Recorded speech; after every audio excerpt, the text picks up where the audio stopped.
Good afternoon. This is Charlotte Pierce, the producer of Ready Row USA, and we welcome everyone listening and watching to our live broadcast. I'm here with Shannon Borum, our assistant producer, the lovely Hello, Shannon Borum, hello.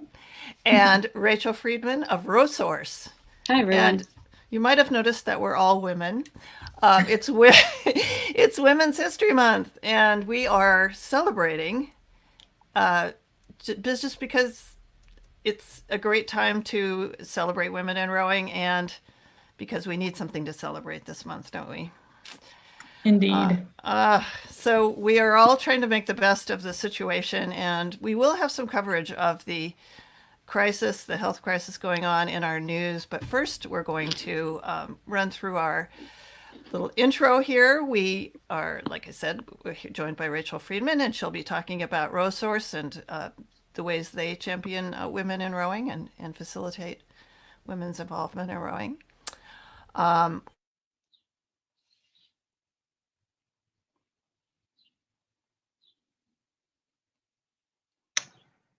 Uh-oh. Yeah, we got. I think there's some internet load, so we might have some interruptions.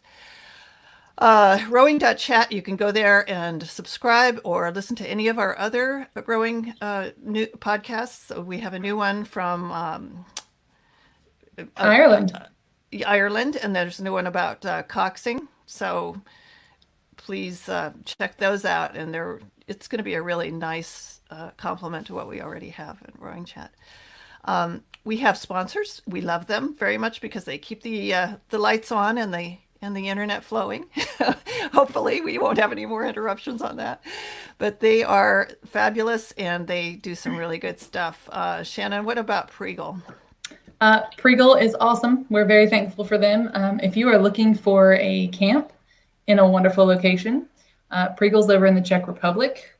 Don't know what the status is right now, but let's just assume everything will be great and grand again by summertime, because they have two camps during the summers. One's in July, and that is combined with also the Open Czech Masters Regatta. And there's a second camp later in the summer, and it coincides with the World Rowing Masters Regatta in Austria. So if you want to just have a really cool camp experience in a really beautiful location, which is actually in Brno, check out Pregal. Yeah, it's going to be great when we can all get out and about again. But do go to their website because they might have some updates on that, Pregal.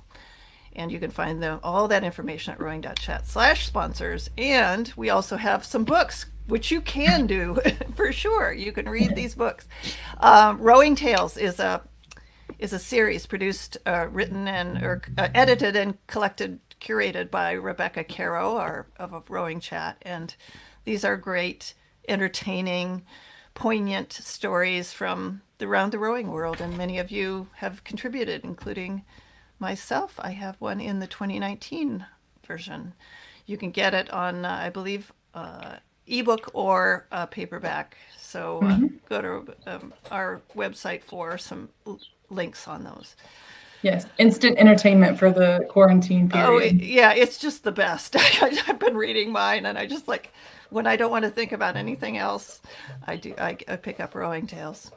What do we got for news, Shannon? Well, in And case you were like Jared Leto and been on a 12-day retreat with no technology, you know that coronavirus is everywhere. Did you guys see that, by the way? I don't really know who Jared Leto is aside from somebody in Hollywood, but I don't apparently know who the heck is he. he He's a went on a, musician. Yeah. is he? Oh, he's an actor too, An right? actor and musician. Yeah. He was like the Joker, right? So I'm so old. Anyways, he went on like some desert retreat with no technology, no communication for He's 12 days. probably the healthiest one of all of us. Well, then he came back and tweeted. He was like, "What in the world is happening?" That's pretty shocking to come out of that environment into this Especially environment. if you were an Olympic athlete, right? Oh gosh, my heart is broken for the Olympic athlete. You're a big Olympic fan. I love the Olympics. In fact, right before we went live, I just saw a tweet from Jevy Stone. Gosh, just what a painful life for the Olympians. So let's get to it. As Charlotte pointed out, the logo is black in the next picture for the Olympics because they are postponing them, if you haven't heard, until 2021. So that's official.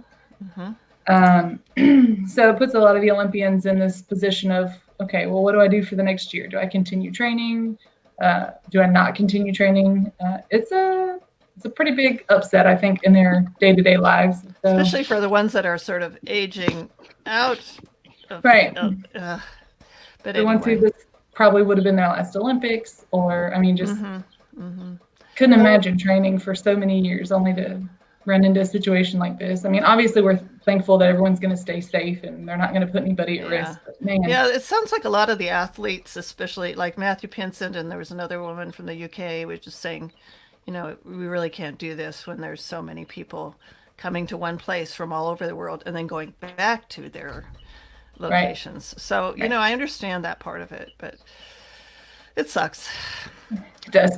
Not to put too fine a point on it. It sucks. We could have a virtual Olympics maybe. Listen, yeah.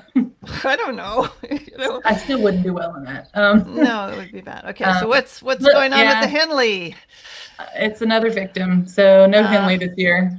You know, I didn't even stop to think if, you know, how many years has Henley ever been canceled? This must be, I don't know, fairly rare. Our correspondent Kimberly might know, but she wasn't able to get on today. Yeah, she's been keeping everybody safe in Chicago. Kimberly Reynolds, she's with Rowing Recovery on Water, which is another great thing for women who are primarily cancer survivors or breast cancer survivors. And so that's. But she works at a firehouse. Yeah, she's been super busy keeping the first responders safe and well and protected. So yeah, so we miss you, Kimberly, but thank you. Yeah. So yeah, Henley's toast for this year. But on to some news that is not terrible. Yay, no terrible stuff. Yeah. So Charlotte has a Hydrow machine. I have a C2. Rachel, do you have all of the above? Not all of the above. I've actually just been able to borrow a C2 from my boathouse. It's a loaner. I have it for a couple of weeks. I'm really excited to have it. That is awesome. That will keep you sane if nothing else does. Yeah, motivated. I know. I'm sad to say mine is not keeping me sane. It's right here collecting dust as I go back and forth to the kitchen. Like it's not helping me right now. I had a period of time where I was just kind of frozen because there was just so much that we had to do that was extra time and so I was just, but it wasn't that I couldn't have done it, but I thankfully got back on, and I'm really happy I have my Hydrow. I love it. I love the motivation that the Live on the Waters. I think most of us C2 owners kind of are a little bit envious of your amazing screens and all that stuff that you get on the Hydrow, but you can put up a screen too. You know, I mean, you can row to something. Yeah, most of us probably row to music, but the good thing is that your folks over at Hydrow are going to help out everybody. Yes. So they have an app.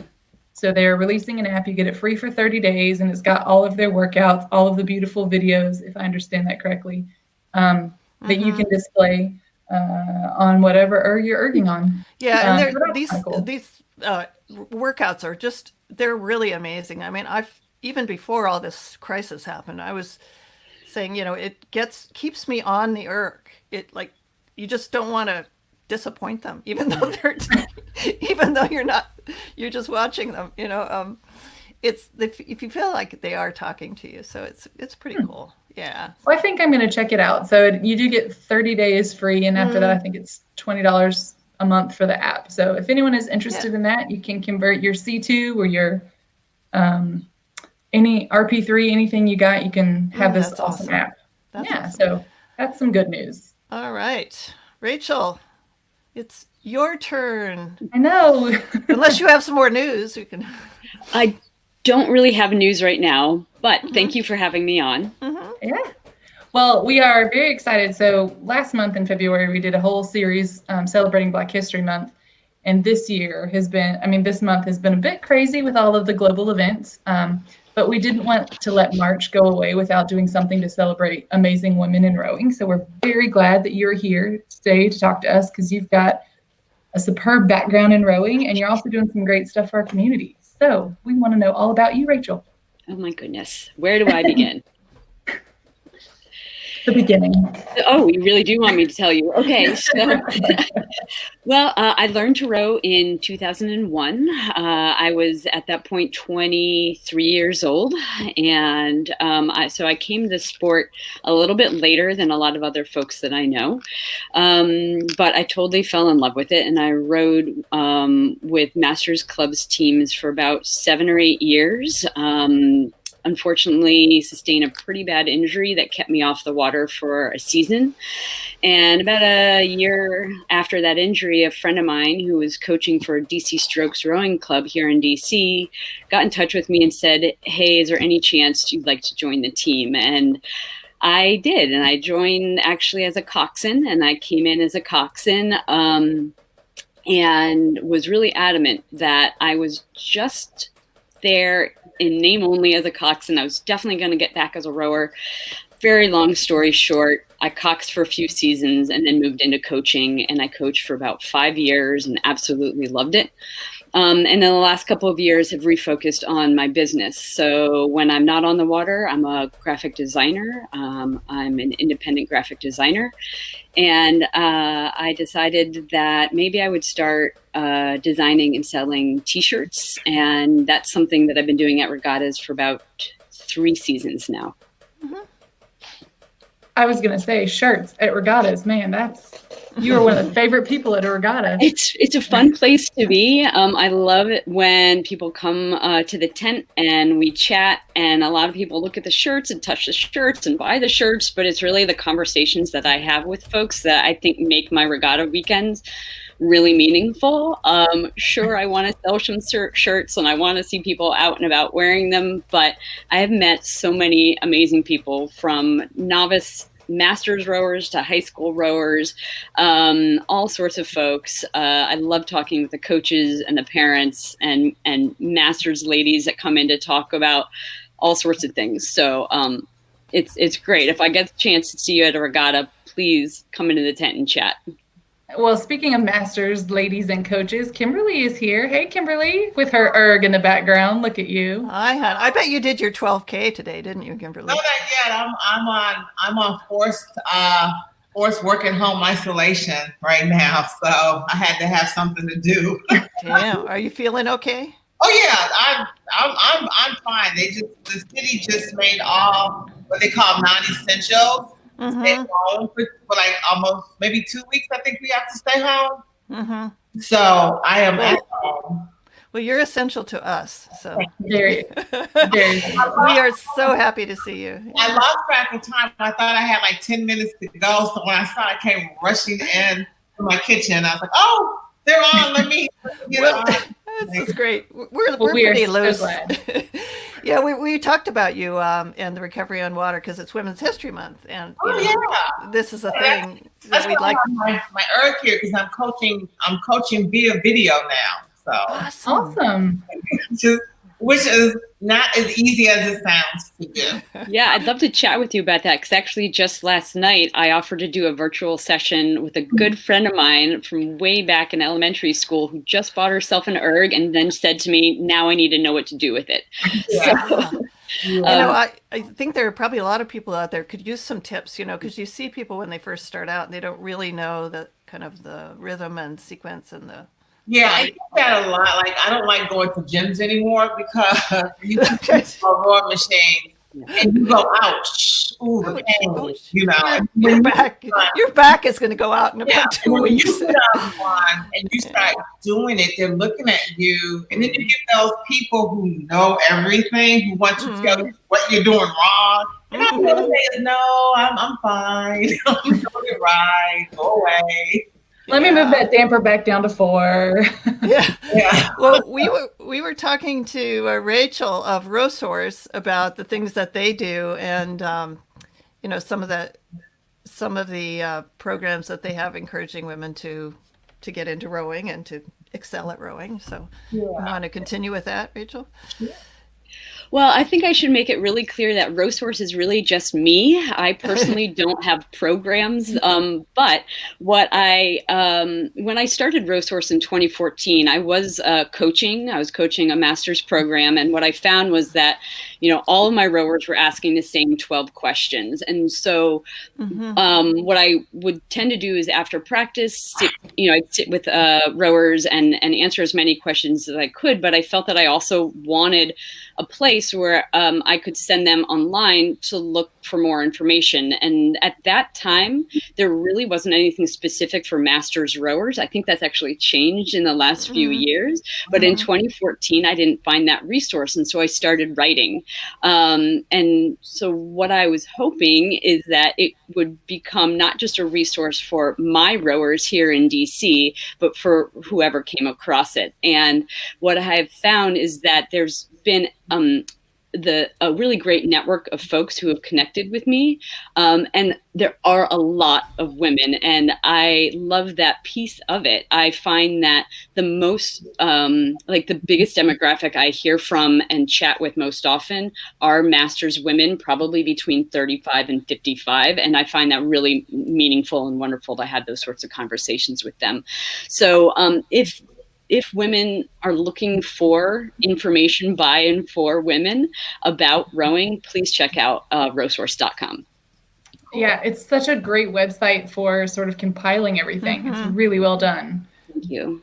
Is that a WordPress site? It looks beautiful. It is a WordPress site. Yeah, it looks beautiful. I like those sections, So when we were talking, planning this episode, Rachel, you had a couple things that sort of stuck out in your history.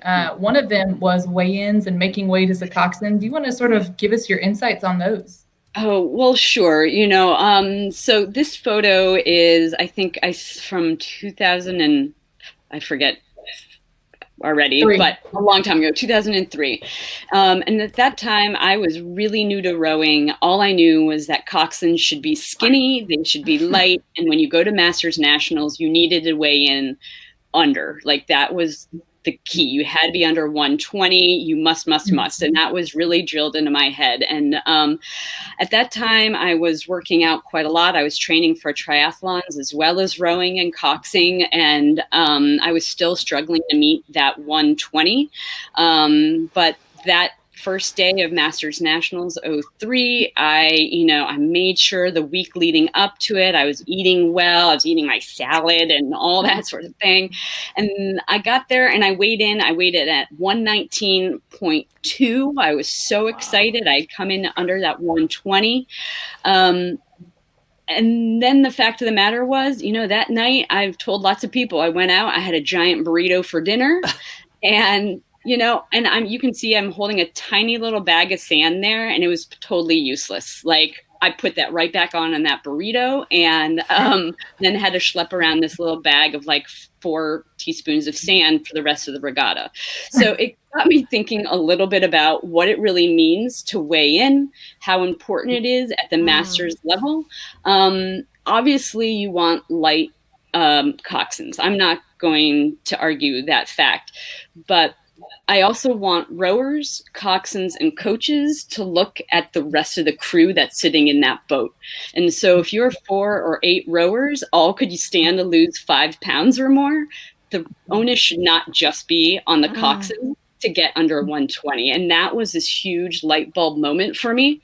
In this photo, that's the lightest I've ever been. I've never been that thin again. And I'm proud of it to this day. I have a lot more muscle, a lot stronger, and I will never weigh 120 again. And I'm okay with that. And I think my rowers, I hope, are also okay with that and understand my philosophy that it's on all of us to be fit and strong and, it's not just about the coxswain weighing that 120 or under. Yeah, for sure. And it applies to women as well. I mean, men as well as women, but women have had traditionally, I guess, more focus on the weight issues and things like that. Yeah, I mean, it's a big issue. I coach juniors, whenever we go back to school, I coach juniors. And you have to pay attention to what talking about weight frequently with young women and young men for that matter can do. And is 3 pounds, 4 pounds going to matter if they're a good coxswain? No, you know. And there are plenty of coxswains that naturally fall in there. The woman in the photo with me is built like that to this day. She always carries like 16 pounds of weight. Is crazy. But not all of us are there. And so I think it's just really important that we don't put all of the pressure on coxswains to get under that 120 weight. Right. To me, the pressure on the coxswain should be a good coxswain. Yeah. And so those are really awesome reflections. And I think you are ahead of your time, even back in 2003, if you paid attention to what is happening with U.S. rowing and all the new lightweight procedures. So good on you. And you had a pretty good experience at the Head of Charles at some point, correct? I have had experiences ahead of the Charles. This one was a good row. I was with a great group of guys from DC Strokes Rowing Club. I think this was my 3rd or 4th time down the course. And I had learned a lot by then. It took me a while to get really comfortable, not just on the Charles, but well, I guess I should say on the Charles specifically. You know, there's so much behind, like so much history behind it, and again, so much pressure on the coxswain to do well. And what does surrender Dorothy mean? I'm sorry. I knew you were going to ask me, and I actually don't exactly know. I'm a little bit embarrassed to say that it's very meaningful within my crew and my club, and I can't quite tell you the story behind it. I know that originally it's actually from The Wizard of Oz, and for some reason it had been spray painted on a bridge somewhere near here in DC. But there's more history behind it, and I really should follow up with you because it's much more meaningful to my club than I could explain right now. To be continued. To be continued. Yes. So I wanted to show something from Head of the Charles, and actually my story isn't from this particular year that this photo is taken, although that was a good row. My reflection more about the Head of the Charles are the things that went wrong the first year that I did the Charles. So I don't know if you want to hear a little bit about that. Absolutely. That's Charlotte's home river. So she knows all about the challenges of the Charles. I wrote it in 2018 in a single, but I can also tell you what I should have done better. Yeah. You know, I think I went into it my first year. At that point, I'd been rowing and coxing for about 10 years. I was just excessively confident.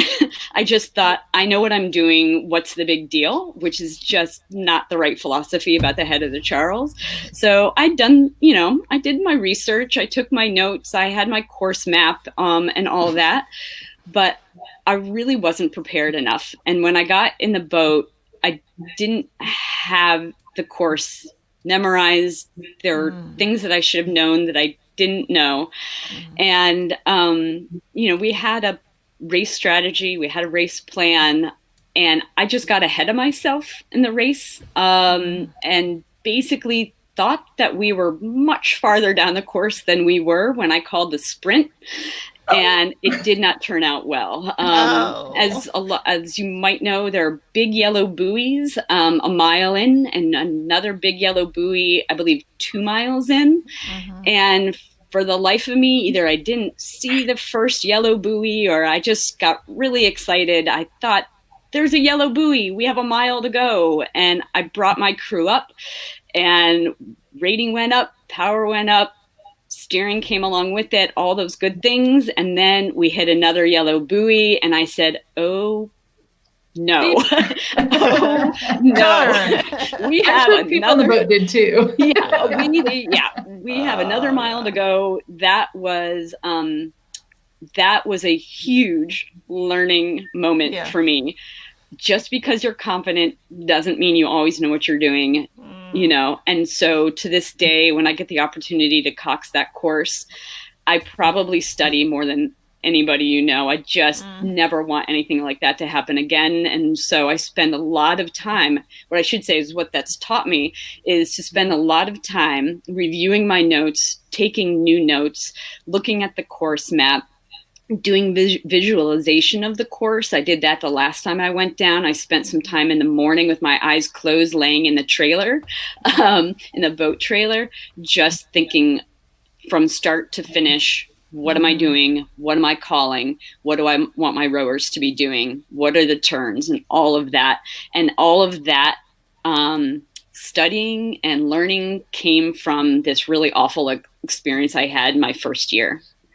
I hope that you've had better experiences since then. Yes, they've been much, much better. And I think the confidence I have on the course now is, is valid. It's valid. I've come into it with much more experience and information. And my confidence isn't cocky, which it probably was my first year. It's different. It's just being confident and assertive, but not cocky. Now, do those rowers from the first time down the Charles, do they still speak to you? They do speak to me. There's some good friends of mine. And yes, but it is something that comes up once in a while. And I just get embarrassed and have to hang my head about. You just take it. Yep. I feel you. Well, failure is a big factor in success. Yep. So there you go. So I was at a club in college at Georgia State, and I was the only person who was eligible to cox or to be in the boat for dad veils. So I was as heavy as the rowers, so they were not thrilled. And I remember I called the sprint way too late, and literally for a decade after that, once every year I would wake up in a cold sweat, like in the middle of that. So yeah, I know a little bit of probably what you're feeling. Yeah, it's terrible when you mess it up. Yeah. Well, we have about 5 minutes left, and we have a couple more slides if you're watching. Erg Sprints. What's this about? Yeah, switch gears a little bit and talk to us about Erg Sprints. Yeah, so Erg Sprints is an indoor event hosted by TC Williams, or hosted at TC Williams High School and the Alexandria Crew Boosters. And this photo is from a few years ago, but Erg Sprints, I think, just celebrated its 35th or 36th anniversary. And a few years ago, I decided that I wanted to train for their half marathon, and I ended up doing it a couple of times. But this particular year, I'd been training about 9-10 weeks when I heard that Esther Lofgren had just kind of on a whim decided to register and race the same event, the women's half marathon. And she's in the foreground of that photo here, pulling an amazing split. And I was on an erg next to her, pulling a not so amazing split. And so that was a really interesting opportunity for me, that not only it wasn't just about that particular day and getting that half marathon done. I'd spent a lot of time thinking, even though I'd been involved in the sport for a very long time, that I either wasn't good enough, I didn't know enough, I wasn't kind of at the right level of, I don't know what, to be involved and rubbing shoulders with certain people, certainly not rubbing shoulders with Olympic athletes. And Erg Sprints draws all sorts of athletes, from juniors to Olympians. And that's what I love about it. Esther was not the only national team or Olympic rower there that year. But that particular event, I sat down, I think I was pulling like a 2:30 split, it was going to take me an hour 45 to finish this thing. It was super dry in the gym. I remember like teeth, lips sticking to my teeth. I was so dry and just not having a good go of it that day. And I look over and Esther's like basically finishing up, and she ended up pulling a world record time that day. And it was so cool to see, besides the fact that she got up and left her erg and I still had like 3 or 4K to go, but it was cool. She ended up chatting with me before and after the event, and we checked in with each other once or twice. And that was a big experience for me to learn that just because I've come up strictly through the masters ranks doesn't mean that you don't know what you're talking about. You can rub shoulders with and chit chat with anybody, and they don't always need to be held on a pedestal. And that was one of those opportunities for me to really recognize that we're all rowers. We all just want to talk shop. We do. Speaking of talking shop, if someone wants to find RowSource online, where do we need to send them, Rachel? Well, RowSource.com, super simple URL. Yep. And you're on Twitter as well, yes? I'm on Twitter, Facebook, and Instagram. Awesome. Awesome. And if you caught our hashtag earlier today, we're going to talk to you about it in a little while, but we do have a special hashtag just for today. So Rachel, thank you so much for joining us today. Kimberly, we're super glad to see you today. Hi, thank you. Kimberly, yeah, take care of yourself and I will. And give some love to those first responders that are in Chicago. I sure will. We love them too. Yeah. For sure. Right. Charlotte, you ready to wrap up this episode? Yes, ma'am. We have. We really want to hear from rowing clubs. We'd like to have you drive some of our coverage, especially during this time when everybody's kind of like maybe on their computers a little bit more than in their boats. But so I'm going to check this week, and I'm depending on people who are listening to send in some club news. No club is too small or too large or too remote or too posh, or we love to see the universe out there. I do. I checked this morning too, and there was no update. So you guys get out there and send us news. I know we want to talk about your club. Absolutely. Sure. And we love our gadgets and gear. We also have a form for that. You'll find it in the show notes at rowing.chat, and look for the Ready Row USA logo, and you'll see the link to the form. So gadgets and gear, we're all, I think all of us probably love our gadgets. Do you love gadgets, Rachel? Some gadgets, yeah. Some gadgets, yeah. Okay. Yeah. I think I'm the least gadgety of the group. Really? I don't know.